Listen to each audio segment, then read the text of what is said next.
Good morning student. तो हमने हिंदी में चैप्टर 6 तक रिवीजन कंप्लीट कर लिया था। अब है चैप्टर 7। चैप्टर 7 है ढूंढते रह जाओगे। ढूंढते मतलब गोतू, ढूंढते मतलब गोतू, शोधखोળ करવી। रह जाओगे मतलब कि તમે મને ગોતતા રહી જાશો। पहेलियाँ मनोरंजन के साथ दिमागी कसरत भी कराती है। હવે જે पहेलियाँ मीन्स के उखाणा। पहेलियाँ मतलब के उखाणा, जे प्रश्नना તમારે આન્સર આપવાના હોય। તો આવા પ્રશ્ન હોય જેની તમારે આન્સર ગોતવાના હોય તો એ આપણને રમત તો કરાવે છે, મનોરંજન તો કરાવે છે, પરંતુ સાથે સાથે આપણી દિમાગ હોય ને એની કસરત થાય, આપણે યાદ કરીએ, આપણે આપણું દિમાગ દોડાવવાની કોશિશ કરીએ, એટલા માટે એ દિમાગની કસરત પણ થાય એમ કહેવાય છે। साथ ही कल्पना व तर्क शक्ति को भी बढ़ावा देती है।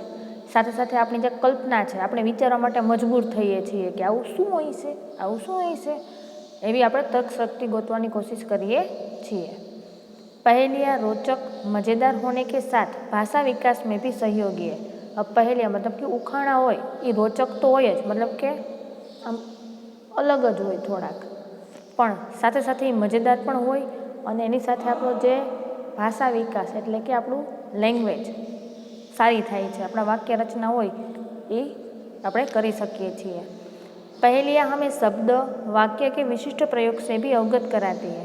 और पहेलियाँ होय આપણને નવા નવા શબ્દો આપે છે, એનો વિશિષ્ટ પ્રયોગ કઈ રીતે થાય, કેવી રીતે ક્વેશ્ચન બનાવી શકાય એ પણ આપણને શીખડાવે છે। તો ऐसी ही कुछ पहेलियाँ यहाँ पर दी गई है। तो એવી જ કેટલીક પહેલિયા આપણને અહીંયા આપી છે। तो પેલું જોઈએ, सोने की वह चीज़ है। सोने की, હવે सोने નો मतलब બે થાય। सोना का मतलब दो होता है, एक तो गोल्ड और एक हम स्लीप सोते हैं ना रात को, वो। तो सोने की वह चीज़ है, या तो हम सोचेंगे कि कोई गोल्ड की चीज़ है और या तो हम सोचेंगे कि बिस्तर जैसा कुछ है। पर बेचे नहीं सुनार, चलो बोल दिया, गोल्ड तो नहीं हो सकता क्योंकि गोल्ड कौन बेचता है, सुथार। तो सुथार नहीं बेचता है तो उसे हम सोना वो नहीं कहते। तो इस सोने का मतलब क्या हुआ, आंखें बंद कर कर सोना। सोने की वह चीज़ है, सोने की वह चीज़ है पर बेचे नहीं सुनार, मतलब कि એને सुथार बेचतो નથી। मोल तो ज़्यादा है नहीं, मोल मतलब कि उसके पैसे। હવે ગોલ્ડની વસ્તુ હોય તેનો ભાવ કેવો ઊંચો હોય ને, પણ આનો ભાવ એટલો બધો ઊંચો નથી। बहुत है उसका भार, એનો ભાર, એનો પૈસા વધારે નથી પણ એનું વજન ખૂબ જ છે। જ્યારે ગોલ્ડની વસ્તુનો ભાવ વધારે હોય પણ એનું વજન હોય નહીં। તો સમજાણું, સુવાની વસ્તુ છે, સોની વેચતો નથી, પૈસા પણ વધારે નથી પણ વજનમાં ભારે છે, તો આપણે એને શું કહેશું, पलंग। पलंग अथवा खटिया। ओके। दूसरा है एक नगर में ढेरों चोर। एक नगर है पूरा सा, उसके ढेरों चोर, उसमें ढेरों चोर रहते हैं। चोरा का मुंह काला है, चोरनो मुंह केवुं छे, काळो। पूछ पकड़कर खींच दो, एनी पूछड़ी पकड़ीने खेंचो, झट हो जाए उजाला। હવે સમજીએ, એક નગર એટલે કે આપણે એમ કહી શકીએ, એક નગર એટલે એક ગામ, એક ઘર અથવા એક પેટી, એમાં ઢેરો ચોર, ઘણા બધા એક સરખા માણસો રહે છે। ચોરો કા મુંહ કાલા, ચોરનું મોઢું કેવું છે, આગળથી કાળું। હવે એનું પૂછ, મોઢું કાળું છે, એનું પૂછ પકડીને જો આપણે એને ખીંચીએ તો ઝટ હો ઉજાલા, જલ્દી આપણને પ્રકાશ આપે છે। તો આવી એક જ વસ્તુ છે, કઈ, માચીસ। દીવાબત્તી કરીએ ને આપણે, તો દીવાબત્તીની જે બાકસની પેટી હોય એને શું કહે છે, નગર। નગરમાં ઘણી બધી દિવાસળી હોય છે એટલે ઢેરો ચોર હોય। હવે બધી દિવાસળીના મોઢા કેવા હોય, કાળા, તો એણે શું કીધું, ચોરો કા મુંહ કાલા। હવે એની પાછળથી આપણે પકડીને આપણે એને ખેંચીએ માચીસ ઉપર તો ઝટ હો ઉજાલા, એટલે જલ્દી હળગે છે ને, તો આનું શું થાય, માચીસ। ત્રીજું છે પાની મેરા બાપ। પાની કોણ છે, મારા પપ્પા। પાની ही मेरा बेटा, અને પાણી જ મારો છોકરો। मुंह ऊपर करके देखो, મોઢું એની ઉપર, એની સામું જોઈને જોવો, મેં सबके ऊपर लेटा, હું બધાની ઉપર લેટો છું। પાની મેરા બાપ, પાની મેરા बेटा, मुंह ऊपर करके देखो मैं सब ऊपर लेटा। तो क्या होता है? बादल। वैसे तो मैंने आपको आंसर लिख ही दिए हैं। खुली रात में मैं पैदा होती, हरी घास पर सोती हूँ। खुली रात में पैदा होती मतलब કે અડધી રાત થાય, ખુલ્લી રાત થાય ત્યારે હું જન્મું છું અને પછી ઘાસ ઉપર સૂઉં છું। મોતી જैसी मूरत मेरी, હું મોતી જેવી દેખાવ છું। બાદલ की मैं पोती हूँ, બાદલની કોણ છું? પોતી। આપણે એમ કહીએ ને ઝાકળ, મેં તમને લખાયું છે અને હિન્દીમાં શું કહેવાય? ओस। પાંચમું, इधर की बात उधर में करता, અહીંયાની વાત ઓલાપણે કરો। उधर की बात इधर में बताता અને ન્યાની વાત અહીંયા કહું। ચુગલખોર પર કહે ના કોઈ, તોય મને કોઈ ચુગલખોર કહેતું નથી। સબકે કામ મેં આતા, હું બધાને કામમાં આવું છું। ટેલિફોન, આપણે જોઈએ ને ટેલિફોનમાં આપણે અહીંયાથી બીજાની વાત કરી શકીએ, બીજા જે વાત કરીએ આપણે સાંભળી શકીએ। ફોન છે એક ચુગલખોરનું કામ કરે છે અને તો પણ એ બધાને કામ આવે છે। સોને કો પલંગ નહીં, સૂવા માટેને ખાટલો નથી। નહીં મહલ બનાય, નથી મહેલ બનાવ્યા। એક રૂપિયા પાસ નહીં, એક રૂપિયાની પાસે નથી। ફિર ભી રાજા કહેલાવું, તો પણ હું રાજા કેવડાવું। તો શેર હોય શેર, એને જંગલમાં સૂવા માટે પલંગ હોય નહીં, એ તો ધરતી ઉપર જ સૂતો હોય ને। નહીં મહેલ બનાય, નથી એનો પોતાનો મહેલ, નથી એનું ઘર। એક રૂપિયા પાસ નહીં, એની પાસે એક રૂપિયો પણ હોતો નથી, પણ તો પણ એ રાજાનો એટલે જંગલનો રાજા કહેવાય છે। કોણ? શેર। लास्ट, 3 अक्षर का मेरा नाम, કેટલા અક્ષરનું નામ છે? 3। पानी देना मेरा काम, પાણી આપવાનું મારું કામ। પ્રથમ કટે તો દલ કહેલાવું, પેલો શબ્દ નીકળી જાય તો દલ અને બીજ કટે તો બાલ કહેલાવું। જો વચ્ચેનો શબ્દ નીકળી જાય તો બાલ। તો તમે આમ એમ જ કહી શકો કે દલ, એમાં પેલો શબ્દ નથી અને એમાં વચ્ચે નથી તો બાદલ। આન્સર શું થાય? બાદલ। તો આઈ થિંક આમાં કાંઈ અઘરું છે નહીં, તમને એકવાર ભણી ગયા છો, છતાં મેં રિવિઝન કરાવ્યું છે, હવે તો તમને કોઈને કાંઈ એમાં વાંધો હશે જ નહીં। હવે જોઈએ શબ્દાર્થ। ચીઝ, ચીઝ મતલબ વસ્તુ, થિંગ્સ। મોલ, મોલ એટલે કિંમત, મૂલ્ય, રૂપિયા। ઢેરો, ઢેરો મતલબ બહુત, અધિક। ઉજાલા, ઉજાલા મતલબ પ્રકાશ। मूरत मतलब मूर्ति, तस्वीर। बादल मतलब मेघ, घन। पोती मतलब बेटे की लड़की, पोती मतलब बेटे की लड़की। चुगलखोर मतलब पीठ पीछे बुराई करने वाला। अभ्यास देखते हैं, पढ़िए और समझिए। सेजल ने काम कर दिया, सेजल ने काम कर दिया। कर भुगतान करना हमारा कर्तव्य है। विजय ने कर जोड़कर माफ़ी मांगी। तो आपने यहाँ देखा कि उक्त कर वाक्यों में कर शब्द के विभिन्न प्रयोग हुए। कर है जो कर लिखा हुआ है उसके विभिन्न प्रयोग हुए हैं। उसी प्रकार निम्नलिखित शब्दों के अलग अलग वाक्य बनाइए। तो पहले हम समझते हैं, सेजल ने काम कर दिया मतलब कि उसका जो काम था वो उसने खत्म कर लिया।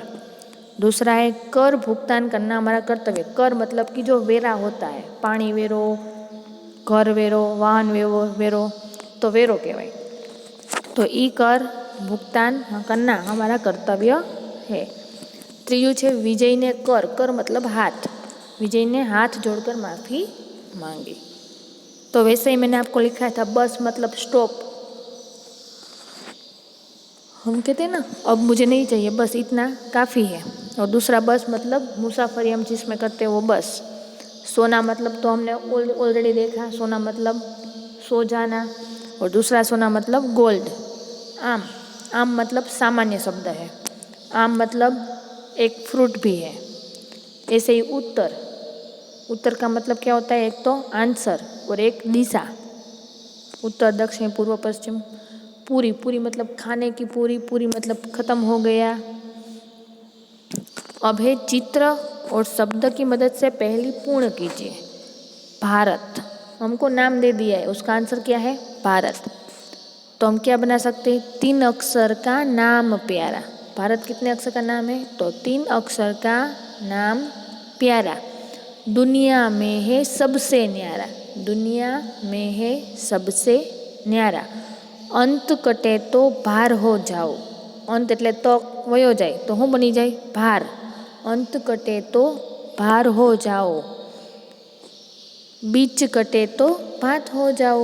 जो वच्चेनो र कापी नाखीए तो શું बनी जाए? भात। तो बीच कटे तो भात हो जाओ। क्लियर? दूसरा देखते हैं, सूरज।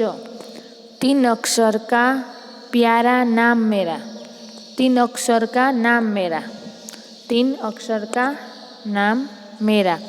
उजाला देना काम मेरा, उजाला देना काम मेरा। पहला कटे तो रज कहलाओ। હવે શું કપાઈ જાય તો શું બની જાય? રજ। पहला कटे तो रज कहलाओ, अंत कटे तो सुर बन जाओ। छेल्लो शब्द जव्यो जाए तो શું बनी जाए? सुर। तो एवी रीते नीचे दिए गए शब्दों पर आधारित पहली बनाइए कमल और समय। तो मैंने आपको ये बना के ऑलरेडी हमने एक्सरसाइज में कर ली है पहले ही। अब देखते हैं अंदाज अपना अपना।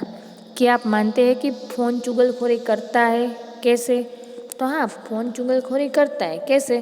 तो कि यहाँ की बात वहाँ बताता है, वहाँ की बात यहाँ बताता है, किसी की खटपट करता है, किसी की अच्छाई भी करता है, किसी की बुराई भी करता है। तो फ़ोन खटपट मतलब फ़ोन चुगलखोरी है। चलो करके दिखाओ। उसमें पहला दिया है काजल। तो 3 अक्षर से बुलाते मुझे, 3 अक्षर से बुलाते मुझे। नयन में है बसाते मुझे, अपने आँख में लगाड़िए ने एटले नयन में है बसाते मुझे। अंत कटे तो काज कहाऊँ, अंत कटे तो ल कपाई जाए तो શું बनी जाए? काज। खाली जगह कटे तो काल बन जाओ, तो बीच कटे तो काल बन जाओ। वैसे ही दीपक और पहली का बनाना है, तो वे भी आपको बना दिया है एक्सरसाइज में। अब देखते हैं बहुवचन में परिवर्तन करके वाक्य फिर से लिखिए। जैसे कि लड़कियाँ खेल रही है, लड़का पानी पीता है तो लड़काओं पानी पीता है, लड़के पानी पीते हैं। क्या आएगा?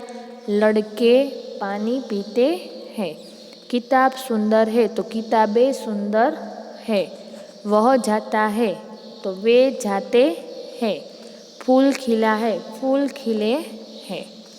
ओके, चलो इतना जानिए। हैजा मतलब कोलेरा, पीलिया मतलब कमड़ो, आमातिशार मतलब मरड़ो, खसरा मतलब खस, बुखार मतलब ताव, आंत्रजर मतलब टाइफॉइड, चेचक मतलब बड़िया, दाद मतलब दादर, दस्त मतलब दस्त और अतिसार मतलब झाड़ा, खुजली मतलब खंजवाड़, खांसी मतलब कफ उधरस, कनपेड़ा मतलब गाल पचोड़िया, कई मतलब उल्टी, ऐठन मतलब चूक, दमा मतलब दम, बदर जमी એટલે अपचो।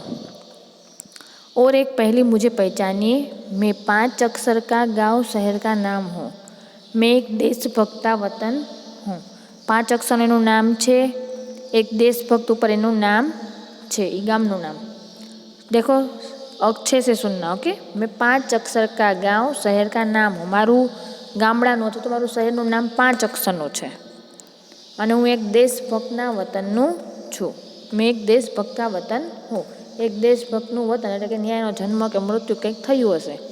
मेरा पहला दूसरा और तीसरा वर्ण मिलकर जो शब्द बनता है उसका अर्थ है भाग्य होता है। भाग्य। पहला और तीसरा वर्ण मिलकर ज्यादा का विरोधार्थी शब्द बनता है। पहला और तीसरा वर्ण मिलकर ज्यादा का विरोधी मतलब कम, कम होता है ना। ज्यादा का विरोधी क्या होता है? कम।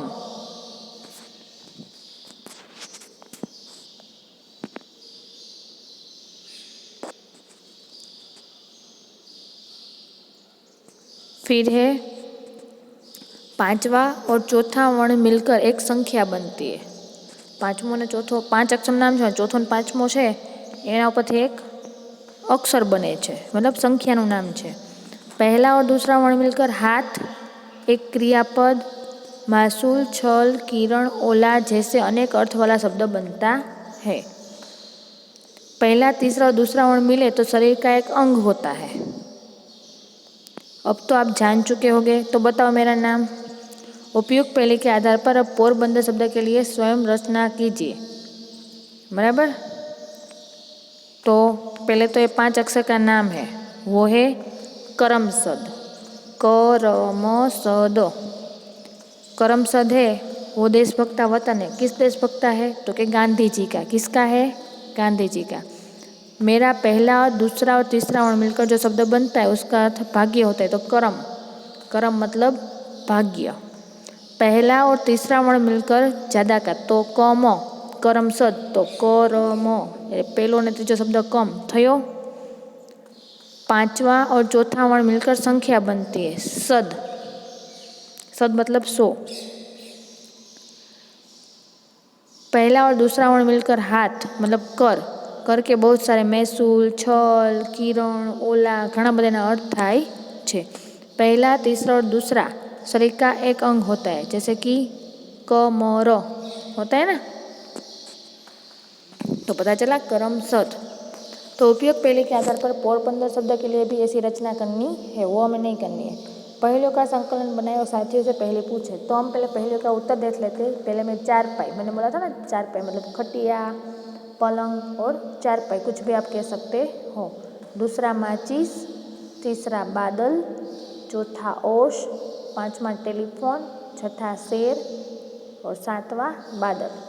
चलो, योग्य विस्तार में दी गई और एक पहले का उत्तर करमसद है, मतलब आपको जो मैंने अभी बताया उसका आंसर क्या है? करमसद, जो गांधी जी का वतन है। बराबर। तो चलो एक बार हम आपको होमवर्क दे देती हूँ अभी से।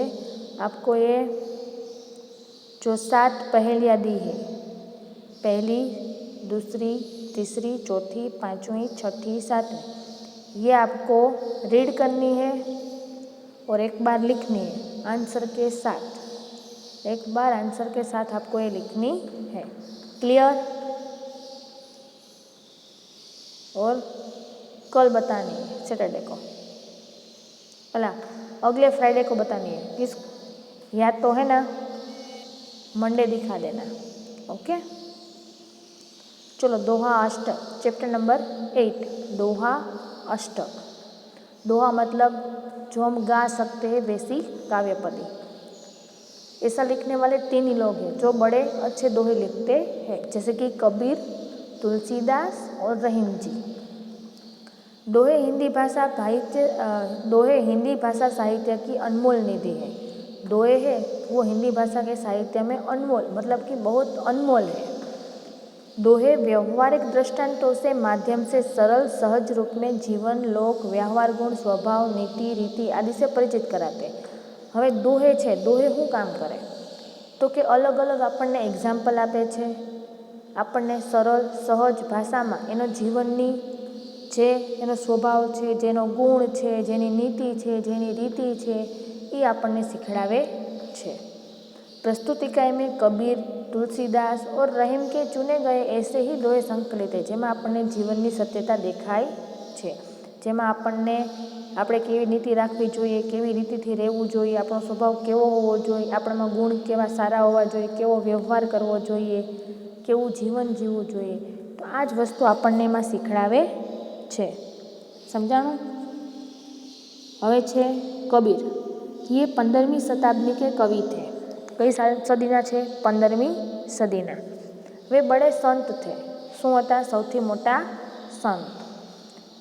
इन्होंने हिंदू और मुसलमानों को उनकी गलतियों के लिए फटकारा है।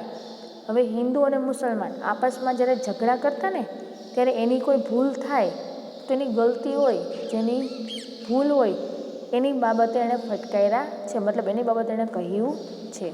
और दोनों को हिल मिलकर रहने का उपदेश दिया। અને બેને શું કીધું છે કે તમારે હળી મળીને રહેવું જોઈએ। કોને? હિન્દુ અને मुसलमान ने। बीजू है तुलसीदास, ये 16वीं शताब्दी के प्रसिद्ध राम भक्त कवि है।